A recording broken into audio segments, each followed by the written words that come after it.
ದೇವರ ಪರಿಶುದ್ಧ ಹಾಗೂ ಪವಿತ್ರ ನಾಮಕ್ಕೆ ಸ್ತೋತ್ರವಾಗಿರಲಿ.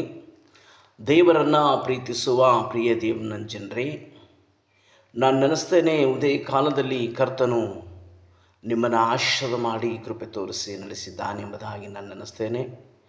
ನಾನು ಪಾಸ್ಟರ್ ಸುಕುಮಾರ್ ನಿಮಗೋಸ್ಕರ ಎಡಬಿಡದೆ ಪ್ರಾರ್ಥಿಸಿ ದಿನದ ಒಂದು ದೇವರ ವಾಕ್ಯವನ್ನು, ದೇವರ ರಹಸ್ಯವನ್ನು ನಾನು ನಿಮಗೆ ತಿಳಿಸಲಿಕ್ಕೆ ನಿಮ್ಮ ಮುಂದೆ ಬರ್ತಾಯಿದ್ದೀನಿ.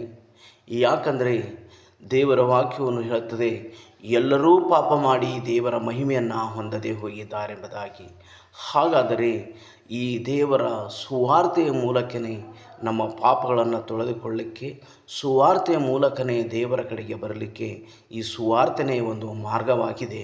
ಆ ಸುವಾರ್ತೆನೇ ಯೇಸು ಕ್ರಿಸ್ತನಾಗಿದ್ದಾನೆ ಎಂಬುದಾಗಿ ನಾನು ನೆನೆಸ್ತೇನೆ. ಅದಕ್ಕೋಸ್ಕರ ಈ ಉದಯ ಕಾಲದಲ್ಲಿ ದೇವರು ನಿಮ್ಮನ್ನು ಆಶೀರ್ವಾದ ಮಾಡಿ ನಡೆಸಿ ಶುಭ ದಿನವನ್ನು ಅನುಗ್ರಹ ಮಾಡಲಿ ಎಂಬುದಾಗಿ ನಾನು ತಂದೆಯಾದ ದೇವರಲ್ಲಿ ಕೇಳಿಕೊಳ್ತೇನೆ. ಇವತ್ತಿನ ದೇವರ ವಾಕ್ಯ ಶಾರ್ಟಾಗಿ ಒಂದು ಸಂದೇಶವನ್ನು ನಾನು ನಿಮಗೆ ಕೊಡಲಿಕ್ಕೆ ಬಯಸ್ತಾ ಇದ್ದೇನೆ. ಒಂದೇ ಅಧ್ಯಾಯದ ಮೂಲಕ ಕೆಲವೊಂದು ಪಾಯಿಂಟನ್ನು ನಾನು ಹೇಳಲಿಕ್ಕೆ ನಿಮಗೆ ಇಷ್ಟಪಡ್ತಾ ಇದ್ದೇನೆ. ಈ ವಾಕ್ಯವನ್ನು ಅನೇಕ ವಿಧದಲ್ಲಿ ಹೇಳಬಹುದು, ಆದರೆ ದೇವರ ಆತ್ಮನು ನನಗೆ ಯಾವ ರೀತಿಯಿಂದ ನಡೆಸಿಕೊಟ್ಟಿದ್ದಾನೋ, ಹೇಳಿಕೊಟ್ಟಿದ್ದಾನೋ ಆ ರೀತಿಯಲ್ಲಿ ನಾನು ಹೇಳಲಿಕ್ಕೆ ಇಷ್ಟಪಡ್ತಾ ಇದ್ದೀನಿ. ನಾವು ವಿಮೋಚನೆ ಕಾಂಡ ಪುಸ್ತಕ 14ನೇ ಅಧ್ಯಾಯ, ಎಕ್ಸಿಡಸ್ 14 ಚಾಪ್ಟರ್ 10, ಅದರಿಂದ ನಾವು ಕೆಲವೊಂದು ಮಾತುಗಳನ್ನು ಕೇಳೋಣ. ಅದರಿಂದ ಕೆಲವೊಂದು ಮಾತುಗಳನ್ನು ನಾವು ನೋಡಿಕೊಳ್ತಾ ಇದ್ದೇವೆ. ದೇವರನ್ನು ಪ್ರೀತಿಸುವ ಜನರೇ, ನಾನು ಒಂದು ವಚನವನ್ನು ನಾನು ಓದ್ತೇನೆ. ಏನೆಂಬುದಾಗಿ ನೋಡುವಾಗ, ಫರೋಹನು ಸಮೀಪಿಸುತ್ತಿರುವಾಗ ಇಸ್ರಾಯೇಲರು ಕಣ್ಣೆತ್ತಿ ತಮ್ಮ ಹಿಂದೆ ಹೊರಟು ಬಂದಿದ್ದ ಐಗುಪ್ತ್ಯರನ್ನು ಕಂಡು ಬಹಳ ಭಯಪಟ್ಟವರಾಗಿ ಯೆಹೋವನಿಗೆ ಮೊರೆಯಿಟ್ಟರು. ಅವರು ಮೋಸೆಗೆ, ಐಗುಪ್ತ ದೇಶದಲ್ಲಿ ಸಮಾಧಿಗಳಿಲ್ಲವಾದದ್ದರಿಂದ ಅರಣ್ಯದಲ್ಲಿ ಸಾಯಲಿ ಎಂಬುದಾಗಿ ನಮ್ಮನ್ನು ಇಲ್ಲಿಗೆ ಕರಕೊಂಡು ಬಂದಿಯೇನು? ಯಾಕೆ ನಮಗೆ ಈ ಪ್ರಕಾರ ಮಾಡಿ ಐಗುಪ್ತ ದೇಶದಿಂದ ಕರಕೊಂಡು ಬಂದಿ? ನಾವು ಐಗುಪ್ತ ದೇಶದಲ್ಲಿದ್ದಾಗಲೇ ನೀನು ನಮ್ಮ ಗೊಡವೆಗೆ ಬರಬೇಡ, ನಾವು ಐಗುಪ್ತರಿಗೆ ದಾಸರಾಗಿ ಇರುವೆವು ಎಂಬುದಾಗಿ ನಿನಗೆ ಹೇಳಲಿಲ್ಲವೋ? ನಾವು ಅರಣ್ಯದಲ್ಲಿ ಸಾಯುವುದಕ್ಕಿಂತ ಐಗುಪ್ತರಿಗೆ ದಾಸರಾಗಿರುವುದೇ ವಾಸಿಯಲ್ಲವೇ ಎಂದು ಹೇಳಿದರು ಎಂಬುದಾಗಿ. ಈ ಇಸ್ರಾಯೇಲರು ಐಗುಪ್ತ ದೇಶದಲ್ಲಿ ಗುಲಾಮರಾಗಿದ್ದಾಗ ಇವ್ರ ಕಷ್ಟ, ಇವ್ರ ದುಃಖ, ಇವ್ರ ಕಣ್ಣೀರು, ಇವ್ರ ವೇದನೆ ಸಹಿಸಲಾರದಂಥ ಒಂದು ನೋವನ್ನು ಇವರು ಪಡುವಾಗ ದೇವರು ಇವರ ಮೊರೆಯನ್ನು ಕೇಳಿ ಇವರಿಗೆ ಮೋಸೆಯ ಮೂಲಕ ಐಗುಪ್ತ ದೇಶದಿಂದ 10 ಅದ್ಭುತಗಳನ್ನು ಮಾಡಿ ಇವರಿಗೆ ಬಿಡುಗಡೆಯನ್ನು ಮಾಡ್ತಾನೆ. ಬಿಡುಗಡೆಯನ್ನು ಮಾಡಿದ ಮೇಲೆ ಮುಂದೆ ಇವರು ಒಂದು ಸ್ಥಳದಲ್ಲಿ ಇಳ್ಕೊಳ್ತಾರೆ. ಆ ಸ್ಥಳ ಯಾವುದೆಂಬುದಾಗಿ ನೋಡುವಾಗ, ಪಿಹಹಿರೋತಿನ ಹತ್ತಿರ ಪಾಳ್ವೆ ಪೂನಿನ ಎದುರಾಗಿ ಸಮುದ್ರ ತೀರದಲ್ಲಿ ಇವರು ಇಳುಕೊಂಡರು ಎಂಬುದಾಗಿ. ಯಾವಾಗ ಇವರು ಸಮುದ್ರ ತೀರದಲ್ಲಿ ಐಗುಪ್ತ ದೇಶದಿಂದ ಬಂದು ಇಳುಕೊಂಡರು, ಅಲ್ಲಿ ಏನಾಗ್ತದೆ ಎಂಬುದಾಗಿ ನೋಡುವಾಗ, ಫರೋಹನನು ಮತ್ತು ಅವನ ಸೈನ್ಯದವರು, ಯುದ್ಧ ಭಟ್ಟರು ಇವರಿಗೆ ಬೆನ್ನಟ್ಟಿ ಬರ್ತಾರೆ. ಬೆನ್ನಟ್ಟಿ ಬಂದಾಗ ಇವರು ಅವರ ಮೇಲೆ ನಾಯಕನನ್ನಾಗಿ, ಅವರನ್ನು ನಡೆಸುವ ಒಂದು ಕುರುಬನಾಗಿ, ಅವರನ್ನು ನಡೆಸುವ ದಾರಿ ತೋರುವ ಮಾರ್ಗದರ್ಶಿಯಾಗಿ ಇರತಕ್ಕಂತಹ ದೇವರಿಂದಲೇ ನೇಮಿಸಲ್ಪಟ್ಟಿರ್ತಕ್ಕಂತಹ ಮೋಸೆಯನ್ನು ಇವರು ಗುಣಗುಡ್ತಾ ಇದ್ದಾರೆ. ಎಂಥ ಗುಣಗುಡ್ತಾ ಇದ್ದಾರೆ ಅಂತಂದರೆ, ಅಲ್ಲಸಲ್ಲದ ಮಾತುಗಳನ್ನು ಗುಣಗುಟ್ಟಿ ಮೋಸೆಯನ್ನು ಏನು ಮಾಡ್ತಾ ಇದ್ದಾರೆ, ಇವರು ಬೈತಾ ಇದ್ದಾರೆ, ಮೋಸೆಯನ್ನು ಶಪಿಸ್ತಾ ಇದ್ದಾರೆ. ನೋಡಿ, ಇವರು ಏನು ಮಾಡ್ತಾ ಇದ್ದಾರೆ ಅಂದ್ರೆ ಕಣ್ಣೆತ್ತಿ ನೋಡ್ತಾ ಇದ್ದಾರೆ ಎಂಬುದಾಗಿ. ಹಲ್ಲೆಲೂಯ. ದೇವ ಜನರೇ, ಇವರು ದೂರದಿಂದಲೇ ಬರ್ತಕ್ಕಂಥ ಆ ಐಗುಪ್ತರನ್ನು ಕಣ್ಣೆತ್ತಿ ನೋಡ್ತಾ ಇದ್ದಾರೆ. ಕಣ್ಣೆತ್ತಿ ನೋಡಿ ಮೋಸೆಯನ್ನು ಬೈತಾ ಇದ್ದಾರೆ. ಏನು ಮಾಡ್ತಾ ಇದ್ದಾರೆ, ಗೋಳಾಡ್ತಾ ಇದ್ದಾರೆ. ಇವರು ಕಣ್ಣೆತ್ತಿ ನೋಡಿ ಏನು ಮಾಡ್ತಾ ಇದ್ದಾರೆ, ಗೋಳಾಡ್ತಾ ಇದ್ದಾರೆ. ದೇವರನ್ನು ದೂಷಿಸ್ತಾ ಇದ್ದಾರೆ, ಮೋಸೆಯನ್ನು ದೂಷಿಸ್ತಾ ಇದ್ದಾರೆ, ಮತ್ತು ಶಪಿಸ್ತಾ ಇದ್ದಾರೆ, ಮೋಸೆಯನ್ನು ಶಪಿಸ್ತಾ ಇದ್ದಾರೆ, ಮತ್ತು ಹಿಂದಿನ ದಿನಗಳನ್ನು ನೆನೆಸ್ತಾ ಇದ್ದಾರೆ. ಹಿಂದಿನ ದಿನಗಳು ನಾವು ಅಲ್ಲೇ ಇರ್ತಿದ್ದರೆ ಎಷ್ಟು ವಾಸಿಯಾಗಿತ್ತು. ಮತ್ತು ಅವರು ಸಾವನ್ನು ಬಯಸ್ತಾ ಇದ್ದಾರೆ, ಗುಲಾಮತನವನ್ನು ಬಯಸ್ತಾ ಇದ್ದಾರೆ, ಮತ್ತು ಅವರು ಭಯಪಡ್ತಾ ಇದ್ದಾರೆ. ಎಲ್ಲಿಂದ ಎಲ್ಲಿಗೆ ಬರ್ತಾ ಇದ್ದೇವೆ, ಎಲ್ಲಿಗೆ ಹೋಗ್ತಾ ಇದ್ದೇವೆ, ಯಾರು ನಮ್ಮ ಜೊತೆಯಾಗಿದ್ದಾರೆ, ಯಾರು ನಮ್ಮನ್ನು ನಡೆಸುವವರಾಗಿದ್ದಾರೆ, ಯಾರು ನಮ್ಮ ಹಿಂದೆ ಇದ್ದಾರೆ ಎಂಬುದನ್ನು ಅವರು ಮರೆತು ಹೋಗಿದ್ದಾರೆ. ಹಲ್ಲೆಲೂಯಾ. ನೋಡಿ, ನನ್ನ ಮಾತುಗಳನ್ನು ಶ್ರದ್ಧೆಯಿಂದ ಕೇಳಿ ಪ್ರಿಯರೇ. ಇಸ್ರಾಯೇಲರು ಐಗುಪ್ತರನ್ನು ನೋಡಿ, ಕಣ್ಣೆತ್ತಿ ನೋಡಿ ಭಯಪಡ್ತಾ ಇದ್ದಾರೆ. ತಮ್ಮ ಸಾವನ್ನು ತಾವೇ ಅಪೇಕ್ಷಿಸಿಕೊಳ್ತಾ ಇದ್ದಾರೆ. ಗುಲಾಮತನ ಮಾಡುವುದೇ ವಾಸಿ ಎಂಬುದಾಗಿ ಅವರು ನೆನೆಸ್ತಾ ಇದ್ದಾರೆ. ತಮ್ಮನ್ನು ತಾವು ಕೀಳರಿಮೆಯಿಂದ ನೋಡ್ಕೊಳ್ತಾ ಇದ್ದಾರೆ. ಮತ್ತು ಅವರು ನಾಯಕನಾಗಿರ್ತಕ್ಕಂಥ ಹಾಲು ಜೇನು ಹರಿಯುವಂಥ ದೇಶಕ್ಕೆ ಕರೆದುಕೊಂಡು ಹೋಗುವಂಥ ದೇವರನ್ನು ಮರೆತು ಬಿಟ್ಟಿದ್ದಾರೆ. ದೇವರು ಅವರನ್ನು ಐಗುಪ್ತ ದೇಶದಿಂದ ಹೊರಗಡೆ ತರುವುದಕ್ಕಾಗಿ ಮಾಡಿರ್ತಕ್ಕಂಥ ಅನೇಕ ಅದ್ಭುತಗಳನ್ನು ಅವರು ಮರೆತು ಹೋಗಿದ್ದಾರೆ. ಮತ್ತು ಐಗುಪ್ತ ದೇಶದಲ್ಲಿ ಎಂತಹ ಕಷ್ಟಪಟ್ಟೆವು ಎಂಬುದಾಗಿ ಅವರು ಅದನ್ನು ನೆನೆಸ್ತಾ ಇಲ್ಲ.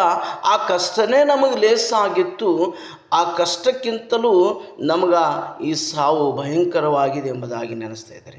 ಆದರೆ ನಮ್ಮನ್ನು ನಡೆಸುವ ನಾಯಕನಾಗಲಿ, ನಮ್ಮನ್ನು ಕಾಪಾಡುವ ದೇವರು ಯಾರು ಎಂಬುದಾಗಿ ಅವರು ಮರೆತೋಗಿ ಮೋಸೆಯ ಮೇಲೆ ಗುಣಗುಡ್ತಾ ಇದ್ದಾರೆ, ತಮ್ಮ ಸಾವನ್ನು ಬಯಸ್ತಾ ಇದ್ದಾರೆ.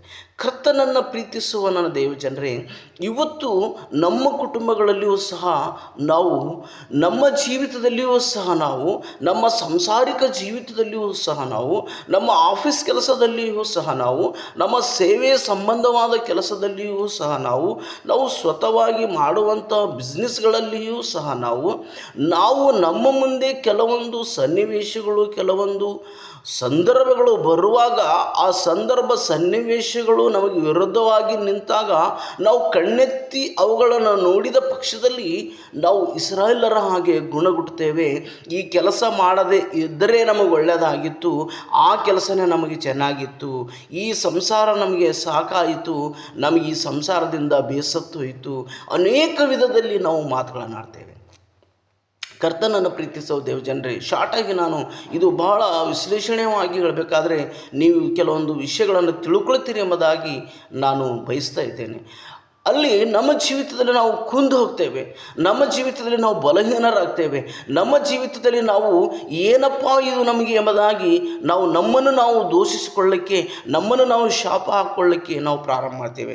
ಯಾವ ರೀತಿಯಿಂದ ಅಲ್ಲಿ ಪೇತ್ರನು, ಯೇಸು ನೀನು ನನಗೆ ಅರಿಯನು ಎಂಬುದಾಗಿ 3 ಸಾರಿ ಹೇಳ್ತಿ ಎಂಬುದಾಗಿ ಹೇಳುವಾಗ ಅಲ್ಲಿ ಒಬ್ಬ ಚಾಕರಿಯವಳು ಹೇಳ್ತಾಳೆ, ನೀನು ಆತನೊಟ್ಟಿಗೆ ಇದ್ದವನು ಎಂಬುದಾಗಿ ಹೇಳಿದಾಗ ಅವನು ತನ್ನನ್ನು ತಾನು ಶಾಪ ಹಾಕ್ಕೊಳ್ಳಿಕ್ಕೆ, ತನ್ನನ್ನು ತಾನು ಶಪಿಸಿಕೊಳ್ಳಲಿಕ್ಕೆ ಅವನು ಪ್ರಾರಂಭಿಸಿದೆ ಎಂಬುದಾಗಿ ನೋಡ್ತೇವೆ. ಅದೇ ಪ್ರಕಾರ ಕಷ್ಟಗಳು, ದುಃಖಗಳು, ವೇದನೆಗಳು ಕೆಲವೊಂದು ದೇವರಿಂದ ಬಾರದೆ ಸೈತಾನನಿಂದ ಅಥವಾ ದೇವರಿಂದ ನಮಗೆ ಪರೀಕ್ಷೆಗಳು ಬರುವಾಗ ನಾವೇನು ಮಾಡ್ತೇವೆ, ನಮ್ಮನ್ನು ನಾವು ದೂಷಿಸಿಕೊಳ್ಳಲಿಕ್ಕೆ, ನಮ್ಮನ್ನು ನಾವು ಶಾಪ ಹಾಕ್ಕೊಳ್ಳಿಕ್ಕೆ ಪ್ರಾರಂಭ ಮಾಡ್ತೇವೆ.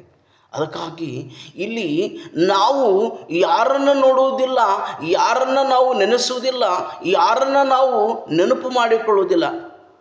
ಯಾಕೆಂಬುದಾಗಿ ನೋಡುವಾಗ ನಮ್ಮ ಕಣ್ಣಿಗೆ ಕಾಣುವಂಥದ್ದು ಆ ಸಮಸ್ಯೆ ಆಗಿರುತ್ತದೆ, ನಮ್ಮ ಎದುರುಗಡೆ ನಿಂತಿರ್ತಕ್ಕಂಥದ್ದು ಆ ಸಮಸ್ಯೆ ಆಗಿರುತ್ತದೆ. ಕುಟುಂಬದ ಸಮಸ್ಯೆಯಾಗಿರ್ಬೋದು, ಸಂಬಂಧಿಕರಿಂದ ಬಂದ ಸಮಸ್ಯೆ ಆಗಿರ್ಬೋದು, ಯಾವುದೇ ಸಂದರ್ಭದಲ್ಲಿರಲಿ ಅದು ನಮಗೆ ದೊಡ್ಡದಾಗಿ ಕಾಣಿಸ್ತದೆ. ಅದಕ್ಕೋಸ್ಕರ ಕರ್ತನನ್ನು ಪ್ರೀತಿಸುವ ದೇವ ಜನರೇ, ಇಲ್ಲಿ ಇಸ್ರಾಯೇಲರು ಅದನ್ನೇ ಮಾಡ್ತಾಯಿದ್ರು. ಎಲ್ಲಿಂದ ಬಂದೆವು, ಹೇಗೆ ಬಂದೆವು, ಯಾರು ನಮ್ಮನ್ನು ಬಿಡುಗಡೆ ಮಾಡಿದರು, ನಮ್ಮನ್ನು ಬಿಡುಗಡೆ ಮಾಡಿದ ಆ ಪರಾಕ್ರಮಿಯಾದ ದೇವರು ಯಾರು, ನಾವು ಸ್ವಕೀಯ ಜನರು, ನಾವು ಆರಿಸಲ್ಪಟ್ಟಂಥ ಜನರು ಎಲ್ಲವನ್ನು ಮರೆತು ಹೋಗಿದ್ದಾರೆ. ಕಠಿಣ ಹೃದಯವುಳ್ಳ ಆ ಐಗುಪ್ತರ ಕಣ್ಣಲ್ಲಿ ದೇವರು ದಯ ತೋರಿಸಿ ಅವರಲ್ಲಿರ್ತಕ್ಕಂಥ ಬೆಳ್ಳಿ ಬಂಗಾರವನ್ನೆಲ್ಲ ಅವರು ದೋಚಿಕೊಂಡಿದ್ದಾರೆ. ಎಲ್ಲವನ್ನು ತೆಗೆದುಕೊಂಡು ಬಂದು ಅಲ್ಲಿ ಅನೇಕ ಅದ್ಭುತ ಕಾರ್ಯಗಳನ್ನು ಮಾಡಿ ದೇವರಿಗೆ ಹೊರಗಡೆ ತಂದಿದ್ದಾನೆ. ಎಷ್ಟೆಲ್ಲ ಕಷ್ಟಗಳನ್ನು ಇವರ ನಿಮಿತ್ತವಾಗಿ ಐಗುಪ್ತರಿಗೆ ದೇವರು ಕೊಟ್ಟಿದ್ದಾನೆ. ಅದೆಲ್ಲ ಮರೆತು ಹೋಗಿ ಇಲ್ಲಿ ಕಣ್ಣೆತ್ತಿ ದೂರದಿಂದಲೇ ನೋಡ್ತಾ ಇದ್ದಾರೆ. ಇನ್ನೂ ಇವರಿಗೆ ಅವರು ಬಂದು ಕೊಂದು ಹಾಕಿಲ್ಲ, ಇನ್ನೂ ಇವರ ಮೇಲೆ ಅವರು ಯುದ್ಧ ಮಾಡಿಲ್ಲ, ಇನ್ನೂ ಇವರನ್ನು ಅವರು ಮುಟ್ಲೇ ಇಲ್ಲ. ಆದರೆ ದೂರದಿಂದಲೇ ನೋಡಿ ಇವರು ಭಯಪಟ್ಟು ದೇವರನ್ನು ಮತ್ತು ಮೋಸೆಯನ್ನು ಶಪಿಸ್ತಾ ಇದ್ದಾರೆ. ನೋಡಿ ಪ್ರಿಯರೇ, ಎಂಥ ಸಂದರ್ಭ, ಎಂಥ ಸನ್ನಿವೇಶ. ನನ್ನ ಮತ್ತು ನಿಮ್ಮ ಜೀವಿತದಲ್ಲಿ ದೂರದಿಂದಲೇ ಬರುವಂಥ ಸನ್ನಿವೇಶವನ್ನು, ದೂರದಿಂದಲೇ ಬರ್ತಕ್ಕಂಥ ಆಪತ್ತನ್ನು ನೋಡಿ ನಾವು ಶಾಪ ಹಾಕ್ಕೊಳ್ಳಿಕ್ಕೆ, ದೇವರನ್ನು ದೂಷಿಸಲಿಕ್ಕೆ ನಾವು ಪ್ರಯತ್ನ ಪಡ್ತೇವೆ. ಆದರೆ ಇಲ್ಲಿ ಏನು ಮಾಡ್ತಾಯಿದ್ದಾರೆ ಇವರು? ದೇವರನ್ನು ಮತ್ತು ಮೋಸೆಯನ್ನು ನೆನೆಸ್ತಾ ಇಲ್ಲ, ಆ ದೇವರ ಉಪಕಾರವನ್ನು ನೆನೆಸ್ತಾ ಇಲ್ಲ, ದೇವರು ಮಾಡಿದ ಮೇಲನ್ನು ನೆನೆಸ್ತಾ ಇಲ್ಲ. ಈ ಮೋಸೆ ದೇವರಿಗಾಗಿ ನಿಂತಿರ್ತಕ್ಕಂಥ ಈ ತ್ಯಾಗವನ್ನು ಅವರು ನೆನೆಸ್ತಾ ಇಲ್ಲ, ಅವರಿಗೆ ವಿರುದ್ಧವಾಗಿ ಗುಣಗುಡ್ತಾ ಇದ್ದಾರೆ. ನಮ್ಮ ಜೀವಿತದಲ್ಲಿ ನಾವು ನೂರೆಲ್ಲ ಕೆಲಸಗಳು ದೇವರು ನಮಗೆ ಒಳ್ಳೆಯದಾಗಿ ಮಾಡಿದರೂ ಸಹ ಒಂದು ಪರೀಕ್ಷೆ ಅಥವಾ ಒಂದು ಸಮಸ್ಯೆ ನಮ್ಮ ಜೀವಿತದಲ್ಲಿ ದೂರದಲ್ಲಿ ನಿಂತು ಆ ಸಮಸ್ಯೆ ನಮಗೆ ಎದುರು ಬರುತ್ತಿರುವ ದೂರದಿಂದಲೇ ನಾವು ಕಣ್ಣೆತ್ತಿ ನೋಡಿ 100 ಒಳ್ಳೆತನವನ್ನು ದೇವರದ್ದು ನಾವು ಮರೆತು ಒಂದೇ ಕೆಟ್ಟತನವನ್ನು ನಾವು ದೂರದಿಂದ ನೋಡಿ ನಾವು ದೇವರಿಗೆ ಶಾಪ ಹಾಕಲಿಕ್ಕೆ, ನಮ್ಮನ್ನು ನಾವು ದೂಷಿಸಲಿಕ್ಕೆ, ನಾನು ಯಾಕೆ ಇದು ಹಿಂಗಾದೆ ಅಂಥೇಳಿ ನಾವು ಮಾತಾಡ್ಕೊಳ್ತಿದ್ದೇವೆ. ಆದರೆ ದೇವರನ್ನು ಪ್ರೀತಿಸೋ ಜನರೇ, ದೇವರ ಉಪಕಾರವನ್ನು ನಾವು ನೆನೆಸಲಿಲ್ಲ. ಇಲ್ಲಿ ಅದನ್ನೇ ಮಾಡ್ತಾ ಇದ್ದಾರೆ ಐಗುಪ್ತ್ಯರು. ಇಲ್ಲಿ ಐಗುಪ್ತ ದೇಶದವರನ್ನು ನೋಡಿ ಇಸ್ರಾಯೇಲರು ಅದನ್ನೇ ಮಾಡ್ತಾ ಇದ್ದಾರೆ, ಶಾಪ ಹಾಕ್ಕೊಳ್ತಾ ಇದ್ದಾರೆ. ಇವರು ಶಾಪ ಹಾಕೊಳ್ಳೋದು, ಇವರು ಗುಣಗುಟ್ಟುವುದು, ಇವರು ಮೋಸೆಗೆ ವಿರುದ್ಧವಾಗಿ ಮಾತಾಡುವುದು, ಇವರು ಸಾವನ್ನು ಬಯಸುವುದು, ಇವರು ತಿರುಗಿ ನಾವು ದಾಸರಾಗಿದ್ದರೆ ಒಳ್ಳೆಯದಾಗಿತ್ತೆಂಬುದಾಗಿ ನೆನೆಸುವಂಥ ಈ ಮಾತುಗಳನ್ನು ಕೇಳಿ ಮೋಸೆಯೂ ಸಹ ಅಪನಂಬಿಕಸ್ಥನಾಗ್ತಾ ಇದ್ದಾನೆ. ಮೋಸೆಯೂ ಸಹ ಏನು ಮಾಡದೆ ಏನು ಮಾಡಲಿ ಎಂಬುದಾಗಿ ಅವನು ಸಹ ಮೌನವಾಗಿದ್ದಾನೆ. ಅವನು ಏನಪ್ಪ ಇದು ಎಂಬುದಾಗಿ ಅವನು ಏನು ತೋರಿಸ್ತಾ ಇಲ್ಲ, ಅವನು ಮೌನವಾಗಿದ್ದಾನೆ. ಇಲ್ಲಿ ನಾವು ವಿಮೋಚನೆ ಕಾಂಡ 14ನೇ ಅಧ್ಯಾಯ 15ನೇ ವಚನದಲ್ಲಿ 14-15ರಲ್ಲಿ ನೋಡ್ತೇವೆ. ನಾವು ಏನು ಹೇಳ್ತಾ ಇದ್ದಾನೆ ಅಂತಂದ್ರೆ, ಆಗ ಯೆಹೋವನು ಮೋಸೆಗೆ ಹೇಳಿದ್ದೇನೆಂದರೆ, ನೀನು ನನಗೆ ಮೊರೆಯಿಡುವುದೇನು ಎಂಬುದಾಗಿ ಹೇಳಿ, ಮೊರೆಯಿಡುವುದೇನು ಸಮುದ್ರಕ್ಕೆ ಮುಂದಕ್ಕೆ ಹೊರಡಬೇಕೆಂದು ಇಸ್ರಾಯೇಲರಿಗೆ ಹೇಳು.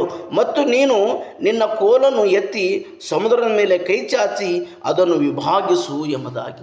ಈ ಮೋಸೆ ದೇವರಲ್ಲಿ ಬಂದಾಗ ದೇವರು ಮೋಸೆಯನ್ನು ಅಧಿಕಾರಿಯನ್ನಾಗಿ ನೇಮಿಸಿದ್ದ, ಅಧಿಕಾರವನ್ನು ಕೊಟ್ಟಿದ್ದ, ಆಜ್ಞೆಗಳನ್ನು ಕೊಟ್ಟಿದ್ದ. ದೇವರು ನಾನೇ ಸ್ವತಃ ನಿನ್ನೊಟ್ಟಿಗೆ ಇರುತ್ತೇನೆಂಬುದಾಗಿ ಅನೇಕ ಅದ್ಭುತ ಕಾರ್ಯಗಳನ್ನು ಮಾಡಿದ. ಮೋಸೆಯ ಮೂಲಕ ಕೋಲಿಗೆ ಹಾವಾಗುವಂತೆ ಮಾಡಿದ. ಆ ಹಾವು ಮೋಸೆಯ ಮುಂದೆ ಐಗುಪ್ತರ ಹಾವುಗಳನ್ನು ನುಂಗಿ ಹಾಕಿದ್ದನ್ನು ನೋಡಿದ. ಇದೆಲ್ಲ ನೋಡಿದರೂ ಸಹ ಇವರು ಗುಣಗುಟ್ಟುವಂಥದ್ದನ್ನು, ಇವರು ಮಾತಾಡುವಂಥ ಮಾತನ್ನು ಕೇಳಿ ಈ ಮೋಸೆಯ ಮನಸ್ಸು ಸಹ ಕುಂದಿ ಹೋಗ್ತಾ ಇದೆ.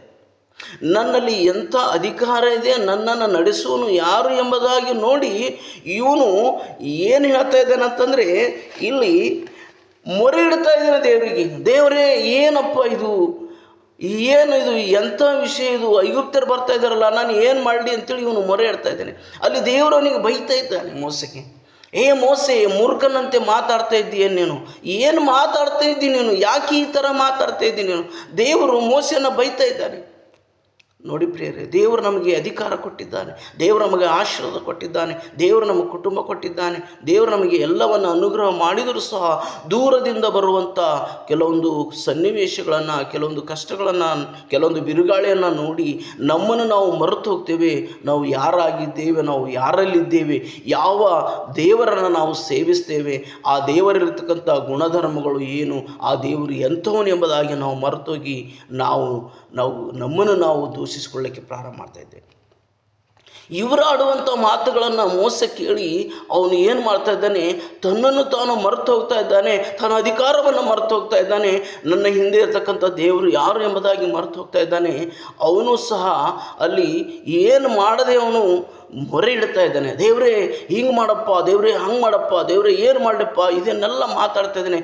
ವಿನಃ ಅವನು ಏನು ಮಾಡಲಿಕ್ಕೆ ಆಗ್ತಾಯಿಲ್ಲ. ಅಲ್ಲಿ ಅವನು ಅಂತಹ ಆಲೋಚನೆ ಮಾಡೋದರ ನಿಮಿತ್ತನೇ ದೇವರು ಅವನಿಗೆ ಬೈತಾ ಇದ್ದಾನೆ, ದೇವರು ಅವನಿಗೆ ಮಾತಾಡ್ತಾ ಇದ್ದಾನೆ, ಹೇಳ್ತಾ ಇದ್ದಾನೆ, ನೀನು ಯಾಕೆ ಮೊರೆ ಇಡ್ತಾ ಇದ್ದೀಯಾ? ಹಲ್ಲೆಲೂಯಾ. ಯಾಕೆ ಮೊರೆ ಇಡ್ತಾ ಇದ್ದೀಯಾ? ದೇವರು ಅವನಿಗೆ ಮಾತಾಡ್ತಾ ಇದ್ದಾನೆ. ಇಲ್ಲಿ ಯಾಕೆ ಮೊರೆ ಇಡ್ತಾ ಇದ್ದೀಯಾ? ಮುಂದಕ್ಕೆ ಹೊರಡಬೇಕೆಂದು ಇಸ್ರಾಯೇಲರಿಗೆ ಹೇಳು, ಮತ್ತು ನಿನ್ನ ಕೋಲನ್ನು ಎತ್ತಿ ಸಮುದ್ರದ ಮೇಲೆ ಕೈ ಚಾಚು. ನಾನು ನಿನಗೆ ಅಧಿಕಾರ ಕೊಟ್ಟಿದ್ದೇನೆ, ನಾನು ನಿನಗೆ ಪವರ್ ಕೊಟ್ಟಿದ್ದೇನೆ, ನಾನು ನಿನಗೆ ಅಥಾರಿಟಿ ಕೊಟ್ಟಿದ್ದೇನೆ, ನಾನು ನಿನಗೆ ಅಧಿಕಾರದ ಸೂಚನೆಗಾಗಿ ಕೋಲನ್ನು ಕೊಟ್ಟಿದ್ದೇನೆ, ಅದ್ಭುತ ಮಾಡುವಂಥ ಸೂಚಕ ಕಾರ್ಯಗಳನ್ನು ಮಾಡುವಂಥ ಕೋಲನ್ನು ನಿನಗೆ ಕೊಟ್ಟಿದ್ದೇನೆ, ನಿನ್ನ ಕೈಗಳನ್ನು ನಾನು ಅಭಿಷೇಕ ಮಾಡಿದ್ದೇನೆ, ನಿನ್ನನ್ನು ನಾನು ಅಭಿಷೇಕ ಮಾಡಿದ್ದೇನೆ, ಮುಳ್ಳಿನ ಪೊದೆಯಲ್ಲಿ ನಾನು ನಿನ್ನೊಟ್ಟಿಗೆ ಮಾತಾಡಿದ್ದೇನೆ, ನೀನು ಇಸ್ರಾಯೇಲನ್ನು ಕಾಪಾಡು ಎಂಬುದಾಗಿ ನನಗೆ ನಾಯಕನನ್ನು ಕಳಿಸಿದ್ದೇನೆ.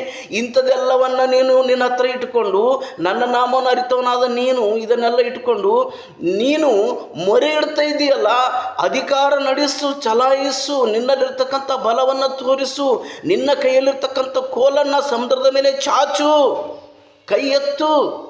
ಯಾಕೆ ಈ ಥರ ಮೊರೆ ಇಡ್ತಾ ಇದೆಯಾ ಮೋಸೆ? ಏಳು.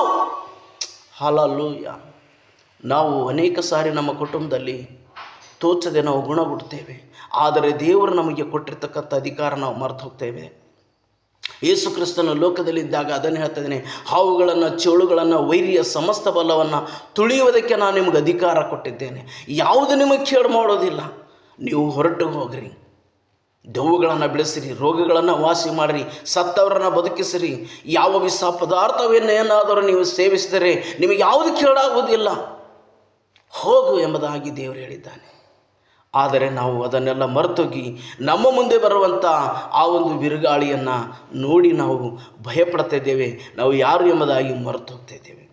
ಅದಕ್ಕೆ ದೇವರು ಮೋಸೆಯನ್ನು ಬೈತಾ ಇದ್ದಾನೆ, ಏ ಮೋಸೆ, ಏನು ಮೊರೆ ಇಡ್ತಾ ಇದ್ದೀಯಾ ನೀನು? ಯಾಕೆ ಈ ಥರ ಮಾತಾಡ್ತಾ ಇದ್ದೀಯಾ? ನೀನು ನಿನ್ನಲ್ಲಿ ಅಧಿಕಾರ ಕೊಟ್ಟಿದ್ದೇನಲ್ಲ, ಆ ಕೋಲನ್ನು ಎತ್ತಿ ಸಮುದ್ರದ ಮೇಲೆ ನೀನು ಚಾಚು, ನಿನ್ನ ಕೈಯನ್ನು ಚಾಚು, ಅದ್ಭುತ ಮಾಡುವ ನಿನ್ನ ಕೈಯಾಗಿ ಮಾರ್ಪಡಿಸಿದ್ದೇನೆ, ನನ್ನ ಬಾಯಿಯಂತೆ ನಿನ್ನ ಬಾಯಿ ಮಾಡಿದ್ದೇನೆ, ನನ್ನ ಪರವಾಗಿ ನನ್ನ ಜನರನ್ನು ಬಿಡಿಸಲಿಕ್ಕೆ ನಾನು ನಿನಗೆ ನಾಯಕನನ್ನಾಗಿ ಮಾಡಿದ್ದೇನೆ. ಏಳು, ಆ ಕೋಲನ್ನು ಚಾಚು ಎಂಬುದಾಗಿ ಮಾತಾಡ್ತಾ ಇದ್ದಾನೆ. ಅಧಿಕಾರ ಕೊಟ್ಟಿದ್ದೇನೆ ಎಂಬುದಾಗಿ ಮಾತಾಡ್ತಾ ಇದ್ದೇನೆ. ನಾನು ನಿನಗೆ ಅಭಿಷೇಕ ಮಾಡಿದ್ದೇನೆ, ಏಳು. ಇವತ್ತು ದೇವರನ್ನು ಪ್ರೀತಿಸುವ ಜನರೇ, ದೇವರು ನಮಗೆ ಅಧಿಕಾರ ಕೊಟ್ಟಿದ್ದಾನೆ, ದೇವರು ನಮಗೆ ಅಥಾರಿಟಿಯನ್ನು ಕೊಟ್ಟಿದ್ದಾನೆ, ಪ್ರಕೃತಿಯ ಮೇಲೆ ಅಥಾರಿಟಿ ಕೊಟ್ಟಿದ್ದಾನೆ. ನೋಡಿ, ಇಡೀ ಪ್ರಕೃತಿ ದೇವರ ಸೃಷ್ಟಿಯಾಗಿದೆ, ಎಲ್ಲ ಪ್ರಕೃತಿ ದೇವರ ಮಾತನ್ನು ಕೇಳುವಂಥದ್ದಾಗಿದೆ. ಹಲ್ಲೆಲೂಯ. ನನ್ನ ಮಾತನ್ನು ಶ್ರದ್ಧೆಯಿಂದ ಕೇಳಿ ಪ್ರಿಯರೇ. ಈ ಇಸ್ರಾಯೇಲರನ್ನು ಕಾಪಾಡಲಿಕ್ಕೆ ದೇವರು ಪ್ರಕೃತಿಯನ್ನು ಉಪಯೋಗಿಸ್ತಾ ಇದ್ದಾನೆ. ತಾನು ಬಾಯಿಯಿಂದ ಉಂಟು ಮಾಡಿರ್ತಕ್ಕಂಥ ಈ ಸೃಷ್ಟಿಯನ್ನು, ಈ ಒಂದು ಪ್ರಕೃತಿಗೆ ದೇವರು ಉಪಯೋಗ ಮಾಡಿ ಇವರನ್ನು ಬಿಡಿಸ್ತಾ ಇದ್ದೇನೆ. ಈ ದೇವರು ಈ ಅಧ್ಯಾಯದಲ್ಲಿ ಈ ಐಗುಪ್ತ್ಯರಿಂದ ಇಸ್ರಾಯೇಲರಿಗೆ ಬಿಡಿಸಲಿಕ್ಕೆ ಯಾವ ಆಯುಧಗಳನ್ನು ಉಪಯೋಗ ಮಾಡಿದ ಎಂಬುದಾಗಿ ನಾವು ನೋಡ್ತೇವೆ. ಕೆಲವೊಂದು ಪಾಯಿಂಟನ್ನು ಹೇಳ್ತೀನಿ, ಯಾವ ಆಯುಧವನ್ನು ಉಪಯೋಗ ಮಾಡಿದ ದೇವರು ಎಂಬುದಾಗಿ ನಾವು ನೋಡ್ತಾ ಇದ್ದೇವೆ. ಇಲ್ಲಿ ಅದೇ ವಿಮೋಚನೆ ಕಾಂಡ ಪುಸ್ತಕ, ಅಲ್ಲಿ ನೋಡ್ತೇವೆ ನಾವು, ದೇವರು ಕೋಲನ್ನು ಅಧಿಕಾರಿಯಾಗಿ, ಕೋಲನ್ನು ಏನು ಮಾಡ್ತಾಯಿದ್ದಾನೆ? ಉಪಯೋಗ ಮಾಡ್ತಾ ಇದ್ದಾನೆ. ಯಾರನ್ನು ಬಿಡಿಸಲಿಕ್ಕೆ? ಐಗುಪ್ತದವರಿಂದ ಇಸ್ರಾಯೇಲರನ್ನು ಬಿಡಿಸಲಿಕ್ಕೆ ಕೋಲನ್ನು ಉಪಯೋಗ ಮಾಡ್ತಾ ಇದ್ದಾನೆ. ಮತ್ತು ಅಧಿಕಾರವನ್ನು ಮೋಸೆ ಕೊಡ್ತಾ ಇದ್ದಾನೆ, ಮತ್ತು ಆರೋನನನ್ನು ಕೊಡ್ತಾ ಇದ್ದಾನೆ. ಅದೇ ರೀತಿಯಾಗಿ ಇಲ್ಲಿ ನೋಡುವುದಾದರೆ ವಿಮೋಚನೆ ಕಾಂಡ 14:19 ನಾವು ನೋಡ್ತಾ ಇದ್ದೇವೆ, ದೇವರು ಆ ಇಸ್ರಾಯೇಲರನ್ನು ಕಾಪಾಡೋದಕ್ಕಾಗಿ ಅಲ್ಲಿ 14:19 ನಾವು ನೋಡುವಾಗ ಏನು ಮಾಡ್ತಾ ಇದ್ದಾನೆ ಅಂತಂದರೆ, ದೇವದೂತನು ತನ್ನ ಸ್ಥಳವನ್ನು ಬಿಟ್ಟನು. ದೇವದೂತನನ್ನು ಅಲ್ಲಿ ದೇವರು ಉಪಯೋಗ ಮಾಡ್ತಾ ಇದ್ದಾನೆ. ಯಾರನ್ನು ಬಿಡಿಸಲಿಕ್ಕೆ? ಐಗುಪ್ತ್ಯರನ್ನು ನೋಡಿ ಇಸ್ರಾಯೇಲರು ಕಣ್ಣೀರಿಡುವ ಸಂದರ್ಭದಲ್ಲಿ ದೇವರು ಏನು ಮಾಡ್ತಾ ಇದ್ದಾನೆ? ದೇವದೂತನನ್ನು ಕಳಿಸ್ತಾ ಇದ್ದಾನೆ. ಇದು ವಿಡಿಯೋ ಶಾರ್ಟ್ ಮಾಡಬೇಕಂತೇಳಿ ಕೆಲವೊಂದು ಮೇನ್ ಪಾಯಿಂಟನ್ನು ಒಂದೇ ಒಂದು ಉದ್ದೇಶದಿಂದ ನಾನು ಮಾತಾಡ್ತಾ ಇದ್ದೇನೆ. ಕಷ್ಟದಲ್ಲಿ ಇರುವಾಗ ದೇವರು ನಮಗೆ ಆ ಇಸ್ರಾಯೇಲರಿಗೆ ಹೊರತರುವಂಥ ಆಯುಧಗಳು ಯಾವುವು ಎಂಬುದಾಗಿ, ಇವರು ಮೊರೆ ಇಡುವಾಗ ದೇವರು ಯಾರನ್ನು ಉಪಯೋಗ ಮಾಡ್ತಾ ಇದ್ದಾನೆ ಎಂಬುದಾಗಿ ನೋಡುವಾಗ ದೇವದೂತನನ್ನು ದೇವರಲ್ಲಿ ಉಪಯೋಗಿಸ್ತಾ ಇದ್ದಾನೆ. ದೇವದೂತನು ಬರ್ತಾ ಇದ್ದಾನೆ. ಮೊದಲನೇದಾಗಿ ದೇವದೂತನು ಬರ್ತಾ ಇದ್ದಾನೆ.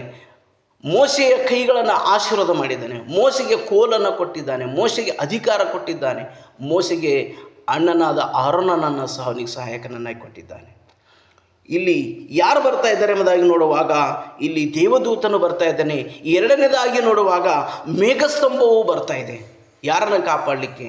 ಐಗುಪ್ತ್ಯರನ್ನು ಕಾಪಾಡಲಿಕ್ಕೆ ಮೇಘಸ್ತಂಭ ದೇವರ ಉಪಯೋಗಿಸ್ತಾ ಇದ್ದಾನೆ ಅವರನ್ನು ಕಾಪಾಡಲಿಕ್ಕೆ. Hallelujah, praise the lord. ದೇವರನ್ನು ಪ್ರೀತಿಸುವ ಜನರೇ, ನಾನು ಹೇಳ್ತಕ್ಕಂಥದ್ದನ್ನು ನೀವು ಕೇಳ್ತಾ ಇದ್ದೀರಿ ಎಂಬುದಾಗಿ ನಾನು ನೆನೆಸ್ತೇನೆ, ಕೇಳ್ತೀರಿ ಎಂಬುದಾಗಿ ನಾನು ನೆನೆಸ್ತೇನೆ. ಭಾಳ ಅರ್ಥಗರ್ಭಿತವಾಗಿರ್ತಕ್ಕಂಥ ಈ ಒಂದು ದೇವರ ವಾಕ್ಯವನ್ನು ನಾನು ಮಾತಾಡ್ತಾ ಇದ್ದೇನೆ. ದೇವರು ದೇವದೂತನನ್ನು ಉಪಯೋಗಿಸ್ತಾ ಇದ್ದಾನೆ, ಮೇಘಸ್ತಂಭವನ್ನು ಉಪಯೋಗಿಸ್ತಾ ಇದ್ದಾನೆ. ಮತ್ತು ತಿರುಗಿ ಅದೇ ವಾಕ್ಯದಲ್ಲಿ ನೋಡ್ತೇವೆ, ಕತ್ತಲನ್ನು ಬೆಳಕನ್ನು ದೇವರು ಉಪಯೋಗಿಸ್ತಾ ಇದ್ದಾನೆ. ಈ ಮೇಘಸ್ತಂಭ ಏನು ಮಾಡ್ತಾ ಇದೆ ಎಂಬುದಾಗಿ ನೋಡುವಾಗ, ಐಗುಪ್ತರಿಗೆ ಅದು ಕತ್ತಲನ್ನು ಮಾಡ್ತಾ ಇದೆ, ಇಸ್ರಾಯೇಲರಿಗೆ ಬೆಳಕನ್ನಾಗಿ ಮಾಡ್ತಾ ಇದೆ. ಹಲ್ಲೆಲೂಯಾ.